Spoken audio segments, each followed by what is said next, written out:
안녕하십니까? 네, 오늘 디모데후서 제3강 말씀의 제목은 너는 말씀을 전파하라입니다. 요절은 디모데후서 4장 2절입니다. 같이 한번 읽어보겠습니다. 시작. 너는 말씀을 전파하라. 때를 얻든지 못 얻든지 항상 힘쓰라. 범사의 오래 참음과 가르침으로 경책하며 경계하며 권하라. 하나님 아버지, 이 시간 저희들 예배 가운데 나와왔습니다. 우리가 이렇게 있는 곳이 어디든지 그곳에서 신령과 진정으로 예배드리게 도와주십시오. 우리의 심령 가운데 하나님께서 친히 말씀하여 주시고 마음 깊이 영접하는 귀한 시간이 되게 도와주십시오. 예수님 이름으로 기도했습니다. 아멘. 우리는 하루가 다르게 변화하는 시대에 살고 있습니다. 특히 지난해부터 지금까지 전 세계를 폭격하고 있는 코로나19 바이러스는 비대면 사회의 문을 활짝 열었습니다. 우리는 이런 사회를 상상하지 못했습니다. 지금도 세계가 어느 방향으로 흘러갈지 예측하기 어렵습니다. 미래를 예측하는 것은 중요합니다. 그래야 대비할 수 있습니다. 2011년, 지금부터 11년 전에 미래 예측 보고서라는 책이 나왔습니다. 5가지 영역으로 나누어 예견했습니다. 사회의 대변화가 올 것이고, 생활의 혁명이 일어나고, 교육의 뉴 패러다임이 도래하고, 산업 혁신의 물결이 밀려오고, 환경 보전의 거대 광풍이 휘몰아칠 것이라고 했습니다.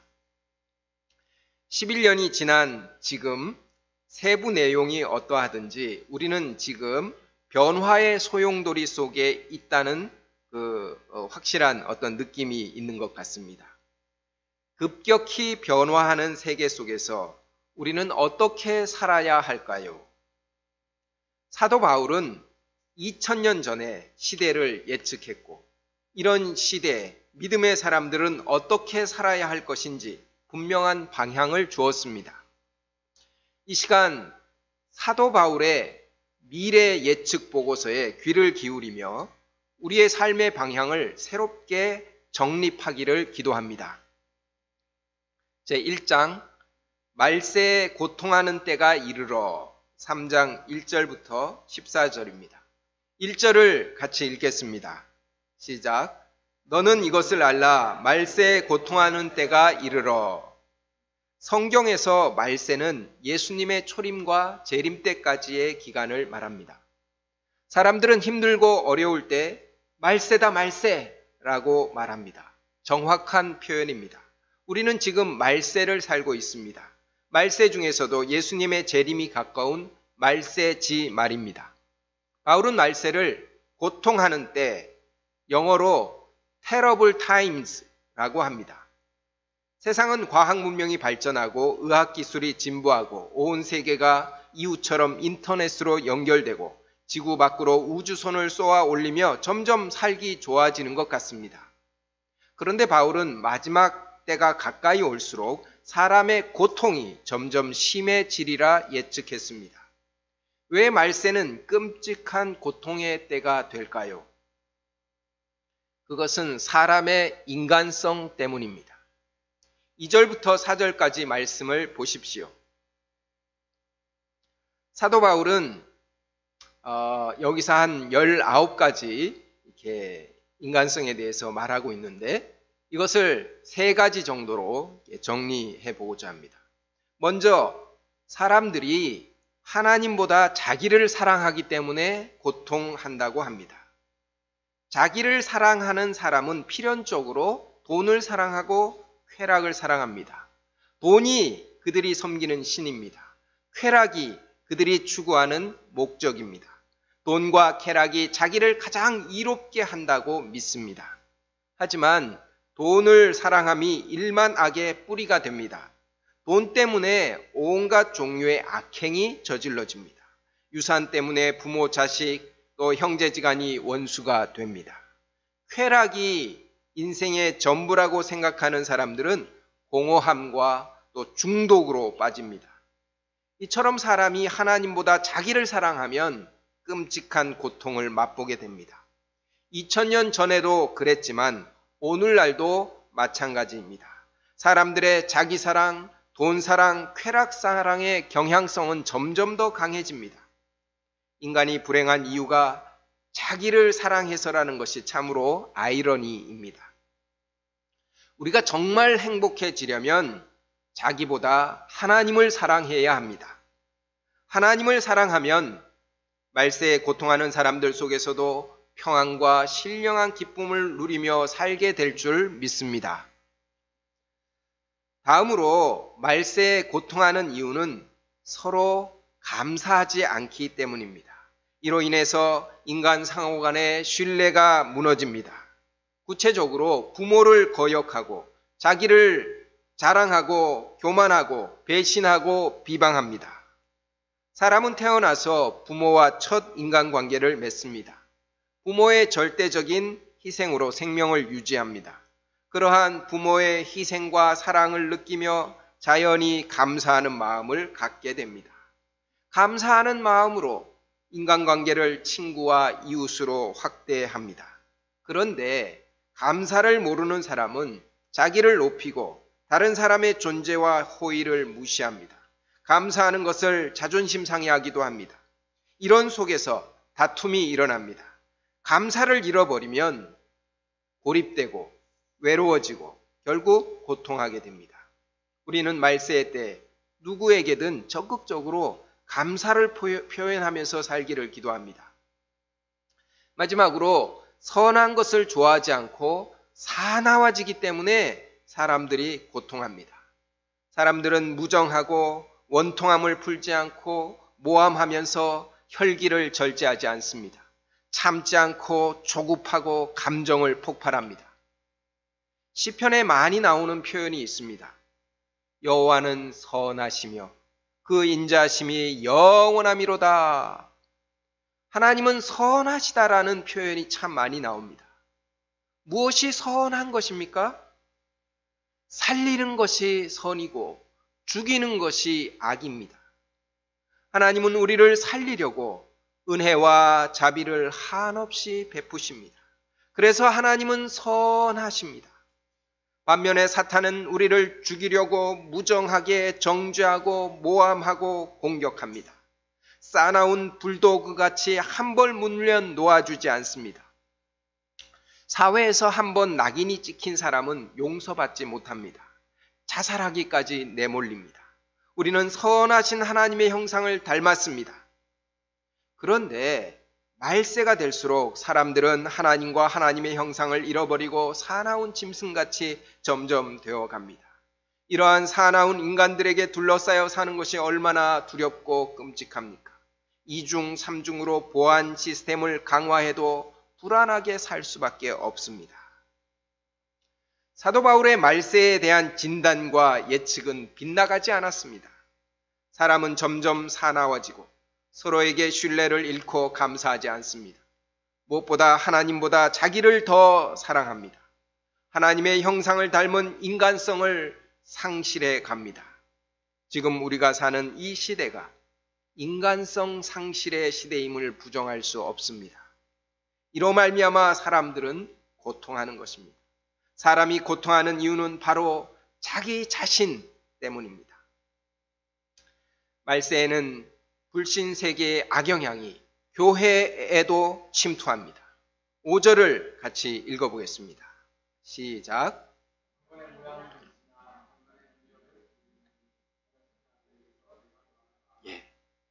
경건의 모양만 있고 경건의 능력을 부인하는 자들이 교회에 늘어갑니다. 형식적인 신앙생활을 하는 것입니다. 종교가 하나의 문화로 취급되는 시대입니다. 당시 거짓 교사들은 어리석은 여자를 유혹하여서 죄를 짓게 했습니다. 어리석은 여자들은 진리의 지식을 배운다는 명목으로 거짓 교사들을 집안에 들여서 육신의 욕망을 채웠습니다. 거짓 교사들은 출애굽 때 모세를 대적했던 애굽의 술사들처럼 복음 진리를 대적했습니다. 그들에게는 살아있는 참된 믿음에 이르지 못했습니다. 경건이 무엇입니까? 하나님의 살아계심을 참으로 믿으면서 그를 두려워하고 그의 말씀을 따라서 죄짓지 않고 거룩하게 사는 것입니다. 하지만 경건의 모양만 있는 자들은 하나님의 살아계심을 믿지 않습니다. 그들의 경건은 육신의 욕망에 삼킨 바 됩니다. 경건의 모양만 갖추고 기독교 문화만 즐깁니다. 이러한 형식적인 신자들의 어리석음과 거짓은 때가 되면 자연히 드러납니다. 10절과 11절을 보십시오.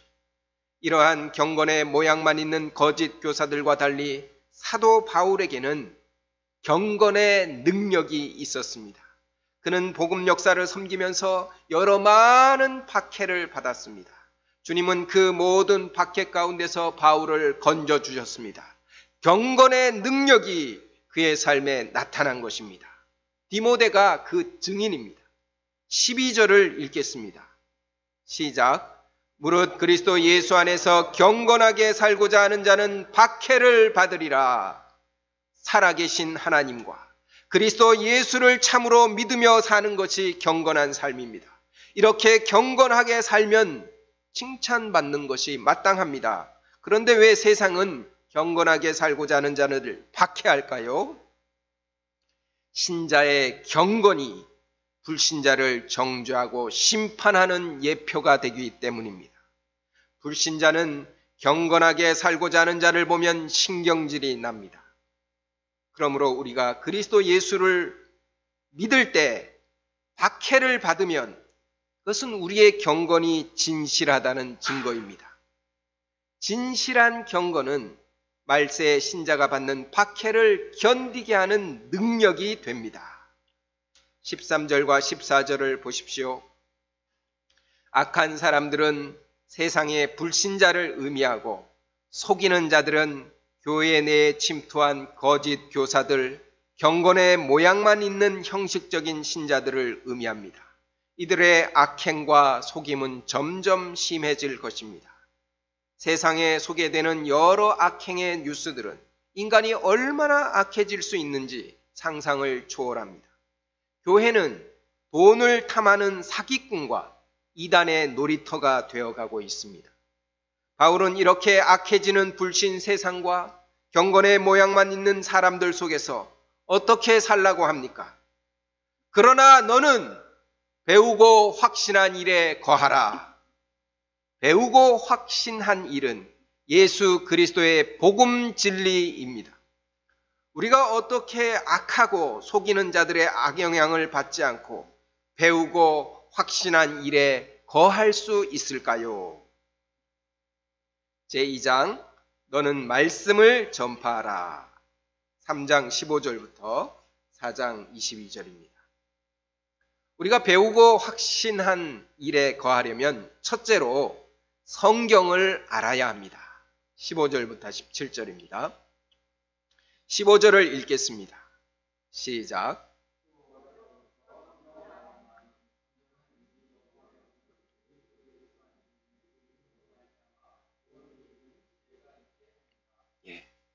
성경을 알아야 합니다. 세상에는 귀한 책들이 참 많습니다. 동의보감은 한의학자들에게 의학 지식을 알게 하는 고전입니다.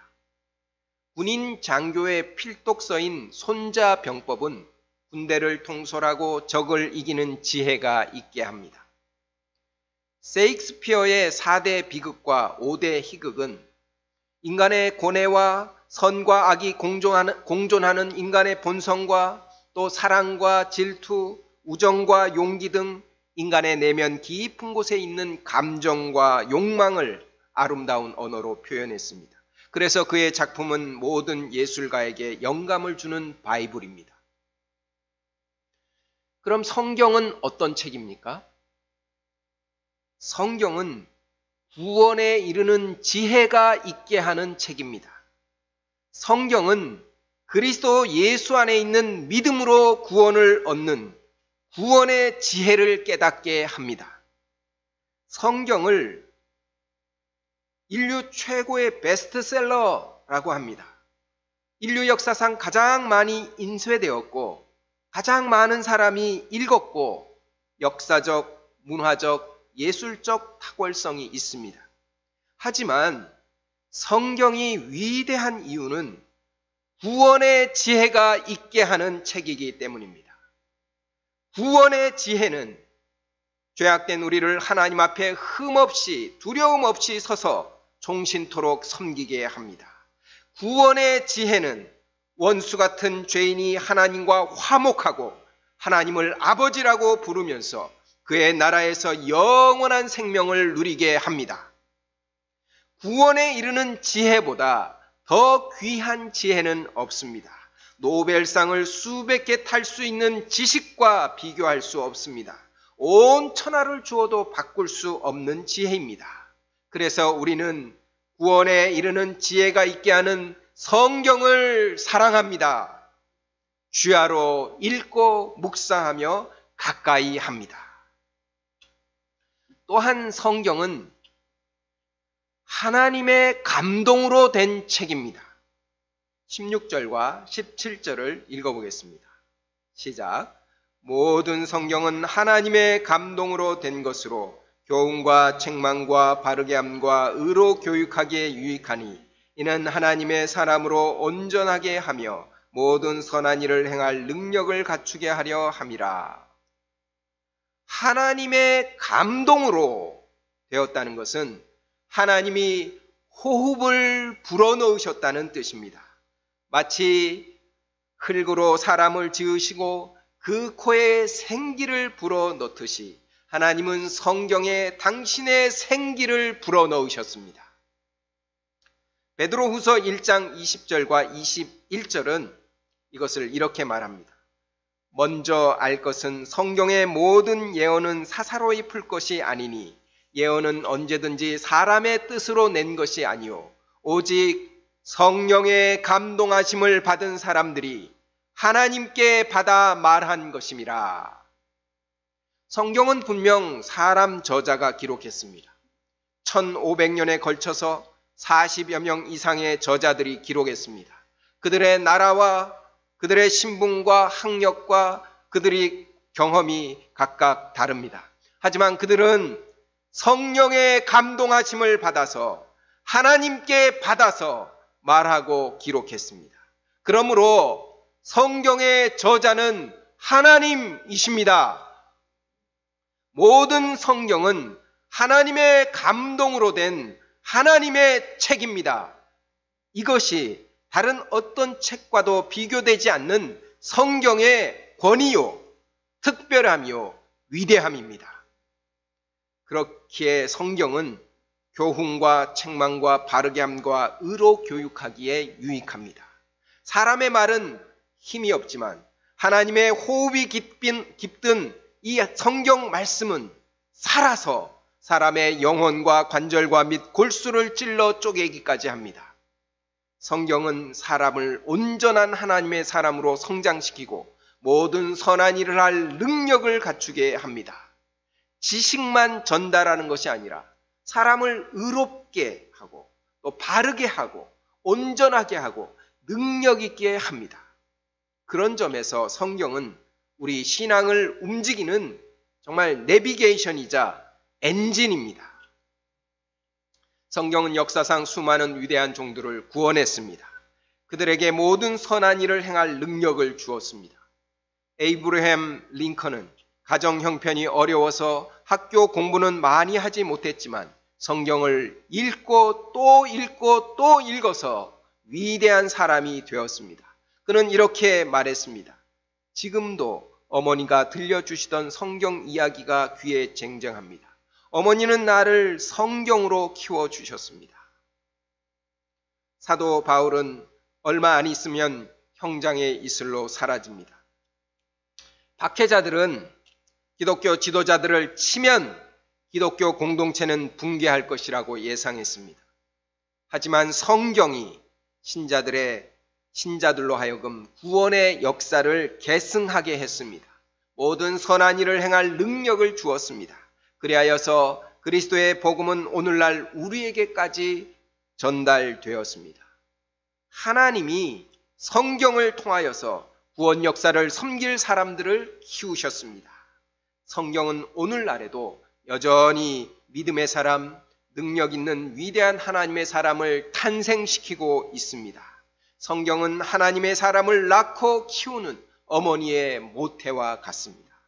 우리도 성경을 읽고 또 읽어서 성경을 의지함으로 모든 선한 일을 행할 능력을 갖추기를 기도합니다.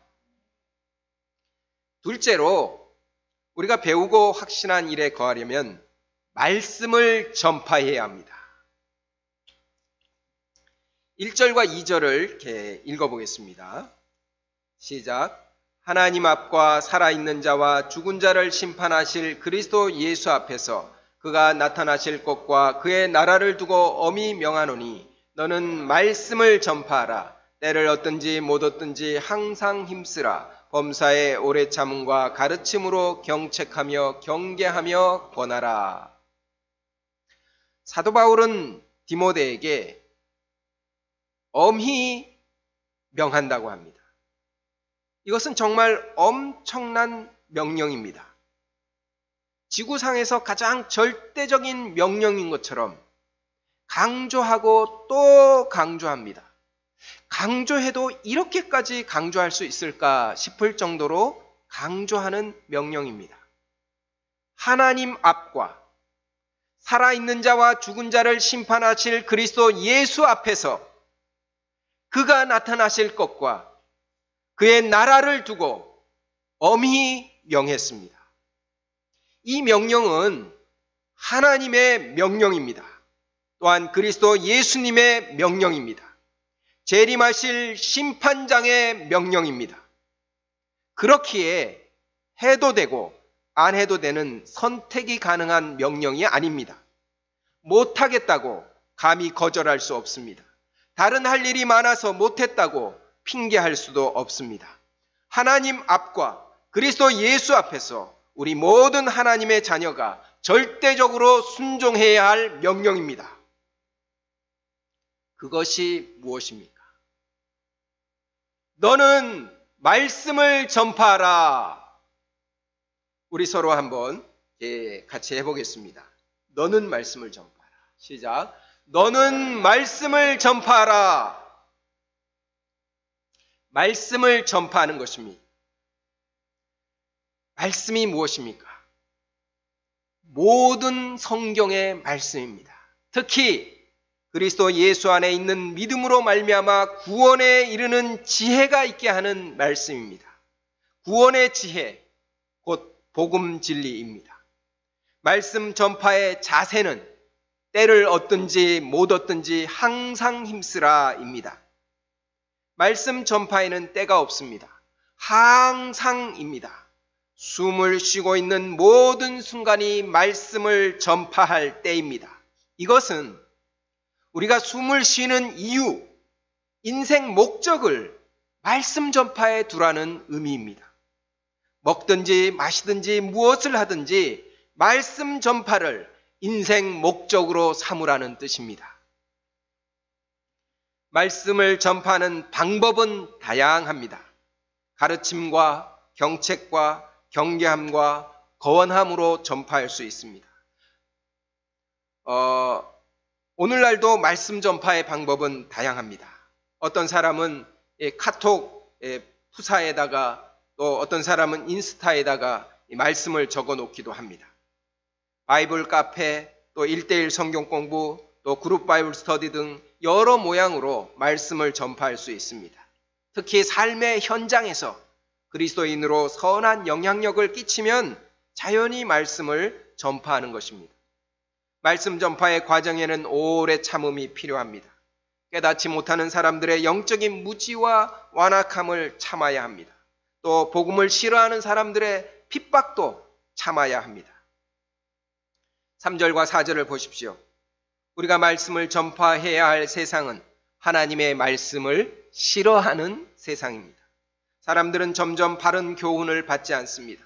자기 욕심을 합리화시켜주는 말, 듣고 싶은 말만 들으려고 합니다.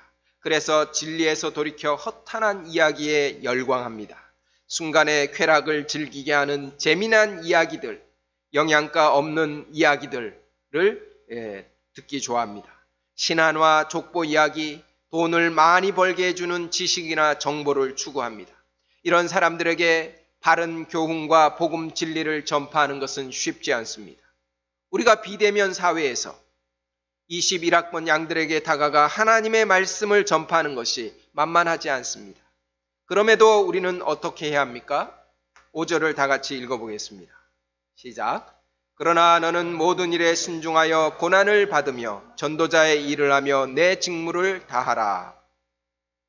아무리 힘들고 어려워도 우리는 신중하게 접근하여서 말씀 전파에 따르는 고난을 계속 받아야 합니다. 포기하지 말고 끝까지 전도자의 직무를 다해야 합니다. 예수님도 십자가에서 당신의 직무를 다 이루셨습니다. 사도 바울은 자신이 어떻게 전도자의 직무를 다했는지 말합니다. 6절부터 8절까지 말씀은 사도 바울이 그의 인생을 회고하면서 승리와 소망을 노래한 유언 같은 찬송입니다. 6절부터 8절까지를 사도 바울의 심정으로 한번 읽어보겠습니다. 시작.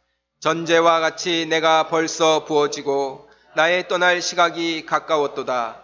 나는 선한 싸움을 싸우고 나의 달려갈 길을 마치고 믿음을 지켰으니 이제 후로는 나를 위하여 의의 면류관이 예비되었으므로 주 곧 의로우신 재판장이 그날에 내게 주실 것이며 내게만 아니라 주의 나타나심을 사모하는 모든 자에게 노니라. 바울은 떠날 시각이 코앞에 다가왔음을 직감했습니다.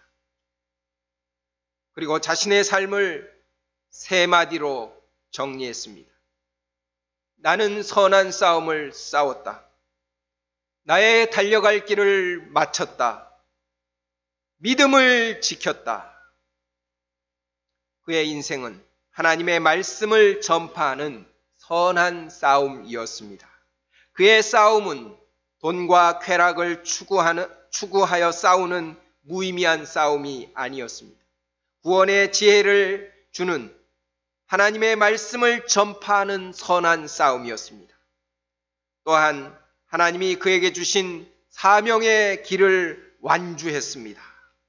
신자의 달리기는 옆 사람과 경쟁해서 먼저 도착하기 위한 그런 경쟁적인 싸움, 경기가 아닙니다. 나에게 주신 인격적인 길을 완주하는 것이 목표인 달리기입니다. 그리고 바울은 끝까지 그 길에서 믿음을 지켰습니다. 예수님이 그리스도요, 그의 복음이 구원의 복음이라는 믿음을 마지막 순간까지 지켰습니다. 이 믿음의 선한 싸움을 마친 그의 마음에는 소망이 넘칩니다. 의로우신 재판장이 예비하신 의의 면류관을 바라봅니다. 의로우신 재판장이 그날에 주실 것이라. 이 면류관은 사도 바울이나 디모데와 같은 훌륭한 목회자들만 받는 그런 면류관이 아닙니다. 주님의 재림을 사모하는 우리 모든 신자에게 주시는 것입니다. 믿음의 선한 싸움을 싸우면서 지금도 열심히 달려가고 있는 우리 서성준 형제님에게도 의의 면류관을 주실 것을 믿습니다. 9절부터 22절까지 바울은 마지막으로 개인적인 부탁과 문안을 하면서 편지를 마칩니다. 너는 어서 속히 내게로 오라. 데마는 이 세상을 사랑하여 나를 버리고 데살로니가로 갔고 누가만 나와 함께 있느니라. 내가 올 때 드로아 가보의 집에 둔 겉옷을 가지고 오고 또 책은 특별히 가죽 종이에 쓴 것을 가져오라. 주께서 나를 모든 악한 일에서 건져내시고 또 그의 천국에 들어가도록 구원하시리니 그에게 영광이 세세 무궁토록 있을지어다. 아멘. 우리가 유튜브를 이렇게 많이 봅니다. 유튜브에는 열심히 무엇을 전파하는 사람이 참 많습니다. 특히 주식 정보, 부동산 정보, 맛집 정보, 애완동물 기르기, 식물 기르기, 정치 이야기, 스포츠, 영화, 노래, 게임, 뷰티, 자동차, 집, 건강 등 수만 수천 가지의 정보들이 사람들 사이에서 전파되고 있습니다. 많은 사람이 클릭해주면 그곳에서 광고 수익이 창출됩니다. 그래서 사람들의 눈과 귀를 자극하는 재미있고 자극적인 컨텐츠들이 쏟아집니다. 비타민C 전도사라는 분도 있습니다. 비타민C가 우리 몸에서 피로 물질을 청소해주는 역할을 하고 또 항노화 작용을 하기에 꾸준히 복용하면 건강에 도움을 준다고 열심히 전파합니다. 과학자들은 한 분야를 깊이 연구하여서 인류 문명 발전에 이바지합니다. 인류 최고의 발명품은 바퀴라고 합니다. 우리는 어떤 식으로든 다른 사람에게 영향을 주고 우리가 중요하게 여기는 어떤 것들을 전파하고 있습니다. 우리가 전파하고 있는 바로 그것이 우리의 인생 목적입니다. 왜 사냐? 왜 사냐고 물으면 무엇이라고 대답하시겠습니까? 그냥 웃지요 하겠습니까? 사도 바울은 천국에 들어가는 그 마지막 순간까지 하나님의 말씀을 전파하는 선한 싸움을 싸웠습니다. 그리고 말세를 사는 우리에게도 아주 분명한 인생 방향과 목적을 제시했습니다. 너는 말씀을 전파하라. 이는 사도 바울의 디모데에게만 주는 개인적인 명령이 아닙니다. 하나님과 우리 주 예수 그리스도께서 우리 각자에게 주시는 절대적인 명령입니다. 왜 사냐고 물으면 하나님의 말씀을 전파하기 위하여 라고 분명하게 대답하는 저와 여러분이 되기를 기도합니다. 기도하겠습니다. 하나님 아버지, 말세는 고통하는 때입니다. 우리의 죄악된 인간 본성이 점점 강해짐으로 고통할 수밖에 없습니다. 이러한 때에 저희는 하나님의 말씀, 성경을 붙잡게 하시고 또 하나님의 성경에 나타난 구원의 말씀을 힘써 전파하는 인생 목적을 갖고 살게 하여 주시옵소서. 예수님 이름으로 기도했습니다. 아멘.